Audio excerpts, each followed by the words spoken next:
थोड़ा ध्यान लगाकर सुनना मेरे धान के कटोरे वाले सब छत्तीसगढ़ वासी, सबले बढ़िया,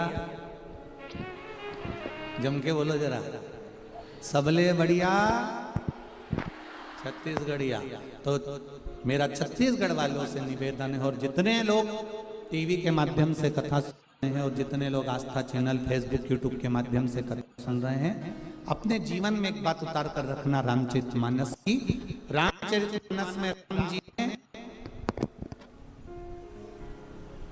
रावण की ओर देखा, लंका की ओर देखा, और लंका की ओर देखकर राम जी ने हनुमान जी को समझौता करने के लिए भेजा। जाओ हनुमान, जरा समझौता करना है रावण से। इतने में जामवंत, अंगद और जितने बानर थे वो बोलते हैं, प्रभु काय को समझौते की बात करते हो, मिटा देते हैं उस रावण को। देरी नहीं लगेगी, चुटकी भर में उस रावण को मिटा देंगे।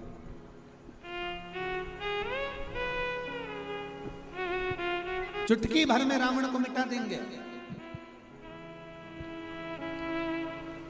राम जी ने कहा,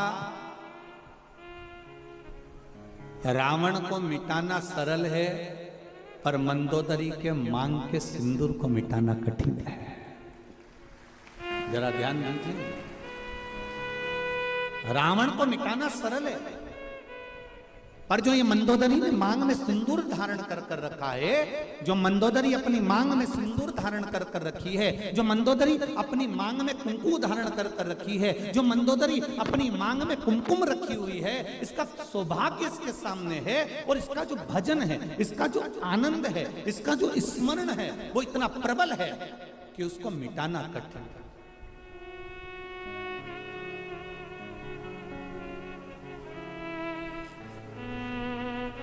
एक बात कहना चाहूंगा बहुत अच्छे से, आदरणीय गृह मंत्री जी हमारे यहाँ श्री ताम्रध्वज साहू जी यहाँ बैठे हुए हैं।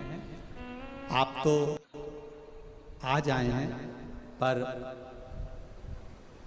आपके घर से जो बाईसा हैं, आपकी जो धर्मपत्नी है, हमारे लिए तो माता के तुल्य हैं। हमने देखा कल भी, परसों भी, 2 दिन से हम लगातार देख रहे हैं, कहीं के दूसरे मंत्री की अगर पत्नी होती ना तो 3 घंटा कथा में नहीं बैठती, पर हमने ये चीज देखी है कि वो 5 दिन की कथा में 2-3 दिन लगातार कथा का रसतत्व ग्रहण कर रहे हैं। हम कहना चाहेंगे, संपूर्ण विश्व के सनातनियों को एक बात बताना चाहेंगे कि पति जब घर से बाहर निकलता है, पति जब अपना घर छोड़कर किसी मार्ग की ओर आगे बढ़ता है, तो उसके साथ में धर्म पत्नी भले साथ नहीं रहती हो, पर उसके मांग में जो सिंदूर रहता है ना, उसकी चमक पति के साथ हर पल रहती है। ये निश्चितता,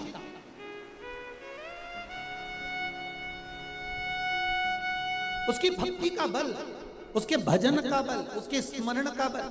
अभी अभी आपने तुलसी जी और सालिग्राम की शादी जी करी होगी, बोलो सही है? एकादशी पर अभी तुलसी जी का ब्याह भगवान सालिग्राम जी के साथ लट्टू गोपाल के साथ करा होगा। जरा विचार करना, उस जलंधर को मारने के लिए देवताओं के पसीने छूट गए थे। क्यों? क्योंकि वृंदा के माथे का जो कुमकुम था, वृंदा के माथे का जो सिंदूर था, वो बड़ा प्रबल था, इसलिए जलंधर को मारना कठिन पड़ रहा था।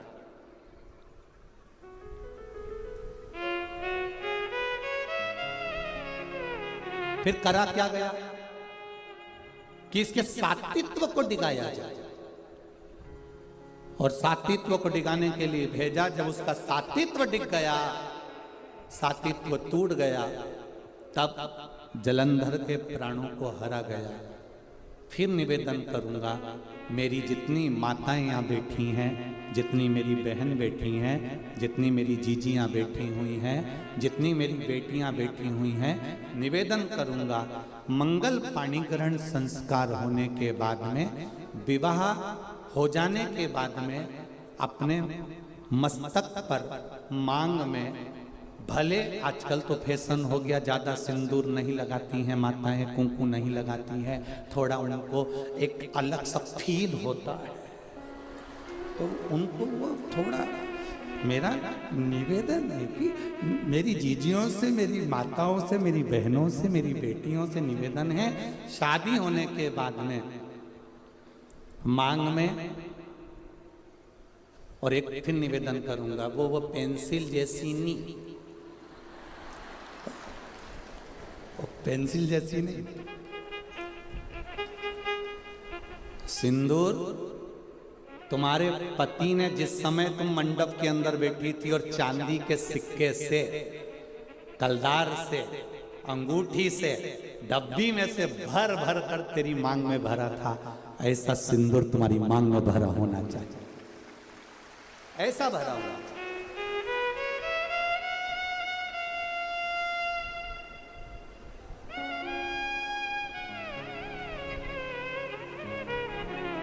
आपके माथे के सिंदूर, आपके मस्तक की कुंकू पर जो कुंकू आपने लगाया है, जो मस्तक पर सिंदूर लगाया है, वो बड़ा, हम सिंदूर और कुंकू का इसलिए बोल रहे हैं, टीकी का इसलिए नहीं बोल रहे हैं क्योंकि टीकी तो आज के जमाने में तुम ढूंढते रह जाओगे, एक छोटी सी पंखड़ी को भी काटते काटते,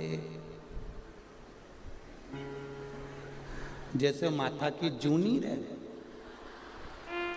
को निकालो, फिर देखो, बस ऐसी इतनी छोटी सी टीकी माताएं लगाती है, इतनी छोटी सी बिंदी लगाती है कि पूरे माथा पे ढूंढते रह जाओगे कि है कि नहीं है, पहचान करना भारी पड़ जाता है।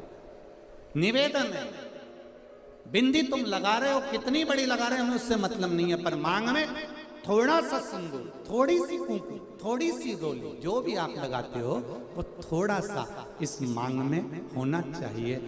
अब कई लोग बोल रहे थे कि गुरुजी आप इतना लंबा तिलक लगा के आ जाते हो, कंकु यहाँ तक पोत के आ जाते हो, तो हमने कहा तुम नहीं लगा रहे तो तुम्हारे बत्तल का हम ही लगा ले, उसमें कहा टेंशन ले, उसमें क्या जरूरत।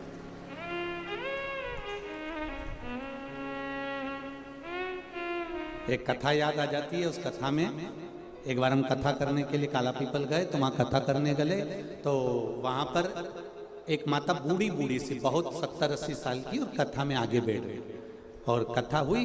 वो माता का नियम था, डंडा टेक के आती थी और 2 चोटी करके आती थी, एक में लाल रिबिन, एक में पीला रिबिन, 2 रिबिन, पहले माता रिबिन बांधती थी, आप लोगों को ध्यान में होगा, ऐसा लाल, ऐसा गुत्ता गुत्ता गुत्ती गुत्ती यहाँ तक आती थी, और फिर जो स्कूल जाने वाली छोरियाँ होती थी, बेटियाँ, वो यहाँ से लेकर फिर यहाँ चिट्टा मान लेती थी, है? पहले ऐसा चलता था, केला वाली चोटी। अब वो बुजुर्ग जो माता थी वो चोटी करके भरोसा दिलाया नहीं था, करते करते करते करते बार बार ध्यान उसकी चोटी पे जाए। अब ऐसा होता है, अब कोई विशेष अगर कोई बैठे कोई आए तो उस पर ध्यान तो जाए कि आखिर, अब वो बार बार ध्यान जाए तो हमारा कथा में मन नहीं लगे। अब मन नहीं लगे तो हमने एक प्रश्न कर लिया, माँ आपसे एक बात पूछना है। कब बोलो गुरुजी। हमने कहा माँ बस इतना सा पूछना है कि सारी माताएं एक चोटी करके आती है, तू 2 चोटी करके क्यों आती है। उसने कहा महाराज जी ये भी कोई पूछने वाली बात है, ये कोई अच्छी बात है तुमने जो पूछा, अभी नहीं बताऊंगी मैं। हमने सोचा डोकरी बहुत तेज है, बहुत तेज। हम कथा कर कर जिनके यहाँ रुके हुए थे अग्रवाल जी के यहाँ पहुंच गए। सुबेरे सुबेरे 6 बजे डोकरी ने आकर, बूढ़ी अम्मा ने आकर वो शटर बजाई। वो शटर बजाई तो हमने आशीष से कहा जरा दरवाजा खोलो। दरवाजा खोला तो डोकरी डंडा लेके खड़ी थी। कहाँ है महाराज? आशीष तो दरवाजा ही नहीं खोला, वापिस आ गया। गुरुजी वो बुढ़िया आई है डंडा लेके। हमने कहा दरवाजा तो खोल, आने दे। अब बुढ़िया आके बोली, कुर्सी पे बैठ गई, महाराज देखो ये पीली वाली जो चोटी है ना, ये तो मेरी है। अब हमने कह दिया तो ये नीली वाली पड़ोसी की है। इतने में बोलिए अरे सुन तो सही महाराज, ये पीली वाली मेरी है। अच्छा वो मुस्कुराई भी ऐसी, इसका आधे 2 दांत आगे के नहीं थे, बाकी के सब थे। अब वो बोली कि ये जो पीली वाली है ना ये हमारी है। हमने कहा ठीक। फिर ये गुरुजी पहले मेरे पति की भी चोटी थी, उसने कटा ली, मैंने एक बढ़ा ली। मेरे कहा क्या कहने, ये सनातन धर्म है। ये भारत की भूमि की सभ्यता और संस्कृति का आनंद है।